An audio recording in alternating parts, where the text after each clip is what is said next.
All right, sixth grade. Just finished a great Zoom with you guys. Now I am going to be posting a video in which I go over your study guide vocabulary. So you'll notice this study guide only has 14 vocab questions on it, which is not very many. Hopefully wasn't that big of a deal to complete because all of these words are pretty easy, I think. All right, Cleopas. Cleopas is the name of one of the disciples Jesus appears to on the road to Emmaus. The other disciple's name we don't know. Salome. Salome is the name of one of the women who was at the foot of the cross when Jesus was crucified, and is also one of the women who goes with Mary Magdalene to Jesus' tomb. I forget which gospel that's in. Not John. I don't remember the gospel, but that's okay. So Salome goes to the tomb to prepare Jesus' body to be embalmed, right? The way that the ancient Jews treat the dead, treat bodies, is with great care and respect. Actually, caring for dead bodies is a corporal work of mercy. Mary Magdalene. So Mary Magdalene also goes to Jesus' tomb. In John's gospel, Mary Magdalene is the only woman mentioned by name going to the tomb. She goes there first. She sees that the tomb is empty. She believes in John's gospel that Jesus' body has been stolen. She's very upset by this. She goes and tells the other apostles. She does not go into the tomb because she is an example of obedience and humility in recognition of the authority of the apostles over the church. She doesn't actually go into the tomb. She doesn't go around telling people that Jesus' body is gone or that Jesus is resurrected. Instead, she goes to the apostles first. In the other Gospels, when Mary Magdalene gets to the tomb, the angel or angels tell her that Jesus' body has resurrected. Right, so in John's Gospel, she thinks the body's been stolen. In the others, she is told that the resurrection has occurred. Mary Magdalene is also the first person that Jesus appears to after his resurrection in John's Gospel. Right, she thinks he's the gardener. She mistakes him for the gardener, and then he says Mary, and then she realizes who he is. The Lord's Day.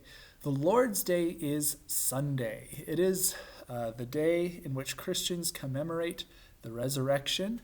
It replaces the Jewish obligation to keep holy the Sabbath. Instead, our obligation transfers over to the Lord's Day, which is Sunday. And on the Lord's Day, we are required to go to Mass, to refrain from unnecessary work. It's called servile labor. Right? We're supposed to keep that day holy. Yes. Primacy. Primacy refers to the authority of Peter over the apostles in the church, as well as the authority of all the future popes over the church. Primacy is given directly by Christ to Peter, and it passed down from Peter to the other popes. Right, so primacy belongs to the popes, not the apostles, not the bishops, just the pope. Universal apostolic mandate, aka the Great Commission. This is Jesus' directive, his order to the apostles and to all members of the church, including us, to go out and spread the gospel to the ends of the earth. Right? So to bring as many people as possible into the church, into the sacraments, into knowledge of Christ. All right, Lazarus. Lazarus is a friend of Jesus, whom Jesus raised from the dead. So Lazarus is very sick, and he dies. And then Jesus raises Lazarus from the dead. And Lazarus comes out of the tomb, and he's unbound, and then they give him food. Right? So Lazarus was like a walking, living testament to the power of Christ. And in fact, I only learned this recently, but the Sanhedrin, the Jewish authorities, kept trying to have Lazarus killed because Lazarus provided very strong evidence that Jesus said who he said he was, right? And the Jewish authority did not like that.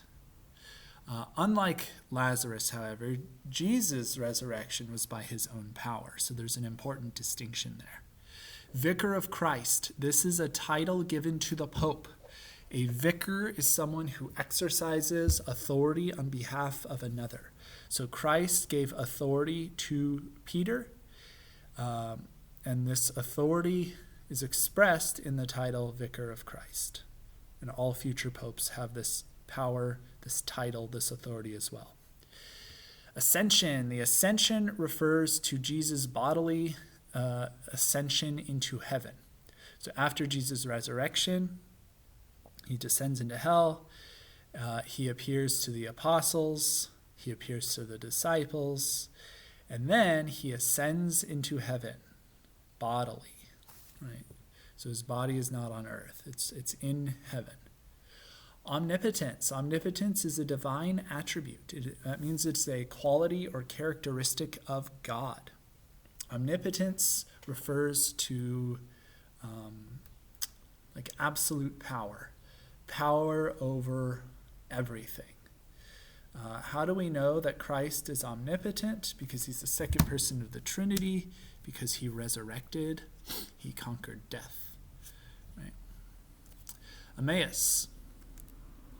Emmaus is a village outside of Jerusalem, or a small town outside of Jerusalem. The road to Emmaus is where Jesus appeared to Cleopas and the other disciple.